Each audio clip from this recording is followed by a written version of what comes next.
Hello, welcome to another lesson in Algebra 1. Today we're covering section 2.4, multiplying real numbers. As always, you are supposed to have completed the warm-up before you turned on the video, so if you haven't done so, please pause the video and try it yourself first. All right, so you might say, hey, I'm just adding up mixed numbers here. Can I use a calculator? And you can, but this allows me to see, do you really understand the steps for adding mixed numbers? Because if you do, this is no problem, especially with a calculator in your hand. Okay, if you don't, then you know you need to come in and get some extra help or do some practice on Khan Academy with it. All right, so to add up two mixed numbers, especially one of them is negative, the easiest way is to make them into improper fractions first. Okay, so 3 1/3 will become 3 times 3 plus 1 for 10/3. Okay, remember you take the whole number, you times it by the denominator, and then you add on the numerator, and that gives you your new numerator. So negative 5 1/2, well, the whole thing's negative, so I'll just put the negative here. And then you do 5 times 2 plus 1, which will give me 11 for the new top. All right? So to add up fractions, even improper fractions, we have to get a common denominator. So the common denominator was 6. I already gave it to you. So I'm saying you have to be able to follow some steps. So 3 times 2 for the first fraction makes 6, so 10 times 2 will make 20 on the top when I get the common denominator. 2 times 3 for 6, and a negative 11 times 3 for negative 33 on the top of the second fraction. And then I add them up to make negative 13. Okay, so we have an extra spot, so it's asking us to turn it back into a mixed number, even though improper fraction is fine most of the times in class. So this will be negative. 6 will go into 13 2 times with 1 left over. All right, number 2. Negative 1 1/5 turns into negative 6/5. The negative was already there. And then we bring over the 1/3. We don't have to change it yet. We get common denominators of 15. So this will become negative 18 minus 5. And both are over to 15. So remember, adding one more time, we keep the denominator the same and just add or subtract the top. So negative 18 minus 5 is negative 23. So that's negative for the whole thing. 15 goes into 23 one time with 8 left over. All right, rules for multiplication. The product of two real numbers with the same sign is positive. So here's two examples. 4 times 10, both numbers were positive. And negative 1 times negative 3, both numbers were negative, and in both cases we got positive answers. Okay? The product of two real numbers with different signs. So a negative times a positive makes a negative, okay? Or a positive times a negative makes a negative.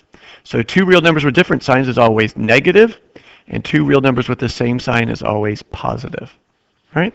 So down here you can of course use your calculator, don't make silly mistakes, but let's do it in our head this time. So 6 times 8 is 48, and I have two numbers with the same sign, so my answer is positive. Okay. Number 2, negative 2 times 3.5 makes negative 7. So you don't have to write this, but that's a negative 7. And negative 7 times negative 4, that's two numbers with both same sign this time, will be 28. Now if I'm doing this problem, I do it all at once in my head. I ignore the negatives for a second, and I just say, oh, 2 times 3.5 is 7, 7 times 4 is 28, and then I count up the negatives. If there's an even number of negatives, it's always a positive answer. So for instance, this is 1 negative, so a negative answer. 2 negatives, that's an even number, so a positive answer. 3 negatives, that's an odd number. So a negative answer. So if you count up your negatives, you can tell whether it's positive or negative at the end. Okay. So 1/4 times 12 is 3. 3 times 3 is 9. There's an odd number of negatives, so negative 9. So why do 2 times 4 and 4 plus 2 have the same value when simplified? And that's because multiplication is also commutative. So we learned about the commutative property with addition. It also works for multiplication. So 2 times 4 is 8. 4 times 2 is 8. It does not matter in which order we multiply. We always get the same answer. So speaking of properties, the back has our properties for multiplication. Okay. Commutative property, the order in which you multiply two numbers does not change. So a number times two different numbers, A and B multiplied together, is the same answer as B and A multiplied together. Okay, an example, 5 times 4 In this case, remember A is 5 and B is 4. So 5 times 4 is 20, and if I split them around, turn them around, 4 times 5 is also 20. So we get the same answer no matter what order we multiply. Same as with adding. But remember, subtraction and division do not work for this. If you flip the order of subtraction or division, you do not get the same answer. All right, associative property. The way you group three numbers in a product does not change the product. So just like before, as long as I keep these in the same order, A, B, C, I'm allowed to decide which two I want to multiply first. Okay, so here we get 20 times 2, which is 40, and here we get 5 times 8, which is also 40. Okay, all right, the identity property. So the identity property for adding was to add 0 and it didn't change. For multiplying, it is to multiply by 1 and it won't change. So any number times 1 will keep the same number. Okay? We made use of this when we were working on rates. All right, property of 0. The product of a number and 0 is always 0. So if I times anything by 0, it makes 0. Okay? Property of negative 1. The product of a number and negative 1 is the opposite of that number. So 5 times negative 1 makes its opposite of negative 5. 5 and negative 5 are opposites of each other. Or if I had like negative 10, I could times that by negative 1 and I would get positive 10. Negative 10 and positive 10 are opposites of each other. So the property of negative 1 turns a number into its opposite. Okay. The identity property states that the product of a number A and 1 is A. The number 1 is called the multiplicative identity. So remember, the additive identity was 0, but the multiplicative identity is 1. Okay? All right, so for 5 through 10, I'm asking you to pause the video, see if you can figure out what property they are, and then come back and check yourself and correct any mistakes that you made. So on number 5, we have 9v multiplied together in parentheses and then times by 2. And then on the other side, we have 2 times 9v in parentheses. So notice the parentheses stayed around the 9v. So you might think associative property if you just glance at it because it looks like parentheses move. But actually, the 2 and the 9v changed places. So 2 times 9v or 9v times 2.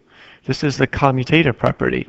If two things are changing places and order changed, then we know it's probably going to be commutative. Okay? 0 times 7 is 0.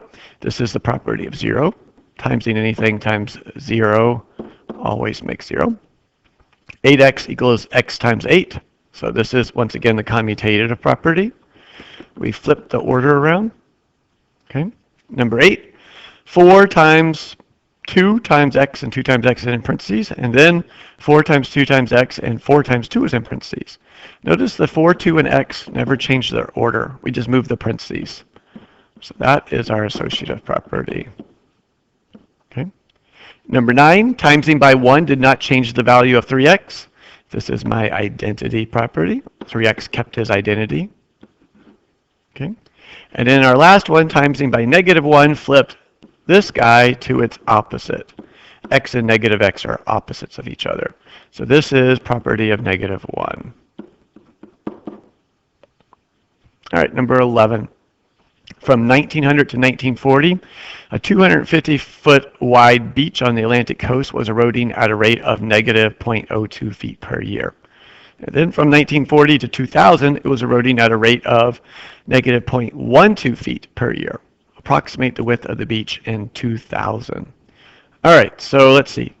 Started as 250, and then let's see what happened from 1900 to 1940. It went down, so this is our rate, of negative 0.02, and then from 1900 to 1940, we're going to consider that to be 40 years. Some people might think of that as 41, because if you count up from 0 to 40, you'll count 41 times. I think that our book mostly goes with counting that as 40, so I'll try to stay the same. Okay. And then from 40 to 2000, our rate was negative 0.12. And that should be about 60 years. Okay. Same thing about counting. You might put, 41 and 59 here, but the book is usually going to count that as 60 years. Okay. approximate the width of the beach, so we multiply this all together and add, and you're going to get 242. That's what a calculator is for. Okay, so the approximate width